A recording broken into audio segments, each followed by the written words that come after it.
Whether you decide to free range your chickens on your land or you just want to be able to call them in the coop for dinner time, training a recall with your chickens is a very useful behavior and can be easy to train. In this video, I will show you the basics of recall training your chickens. A recall is when you call to your animal or animals and they immediately come to you from wherever they are.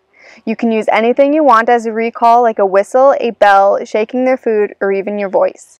Recall training works best before you've fed your chickens, and it is best to start training this behavior as soon as possible, even as young as chicks. Having training sessions before you feed them their big meal will help them be motivated and helps associate the recall with being fed treats for their diet.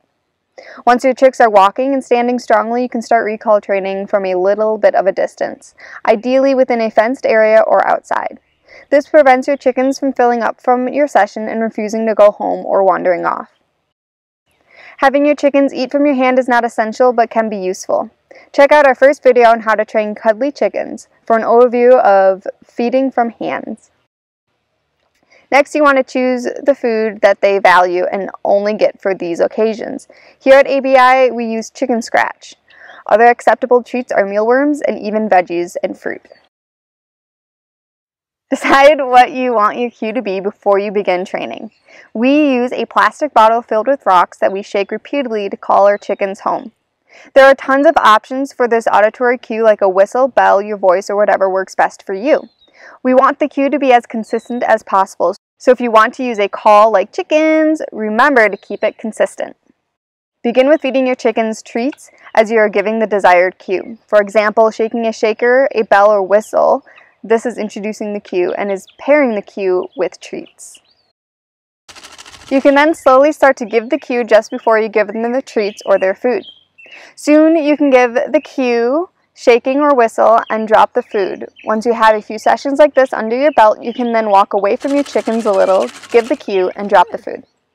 When increasing the distance between yourself and the chickens, you may need to use a lure like scattering scratch or filling up their food container to catch their attention at first.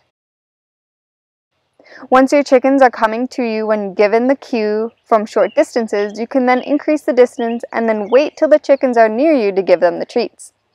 These sessions are still in a fenced area. You want your chickens to be reliably coming to you when given the cue before letting them out. When your chickens are reliably coming to the cue, you can bring them outside of the fenced area and then bring them right back using the cue. Continue to increase the distance between the coop and where you are calling your chickens. These early sessions outside of the fenced-in area need to be short so that the chickens don't venture too far. At ABI, our chickens free range across almost 20 acres of land, so we avoid feeding the chickens their diet outside of their coop and run, since it is important that we build positive history with the coop by using all of their favorite goodies for going home. When we bring them back to the coop, we will give them treats and their dinner for coming home. Keeping these sessions consistent will help the training go quicker. If you're having problems with your chicken recall, you can break down the behavior by offering the cue and bringing back the lure, which is dropping the food. Doing this in small steps will help rebuild this recall. Avoid dumping tons of food to reward your chickens. We don't want to fill them up before we get them back in the coop. Introducing your chickens to the outside world will add extra reinforcers and distractions, so be aware of the time spent outside the coop, any extra treats or food that has been given or have been found, and bring them home before they fill up to avoid breakdowns of the recall behavior.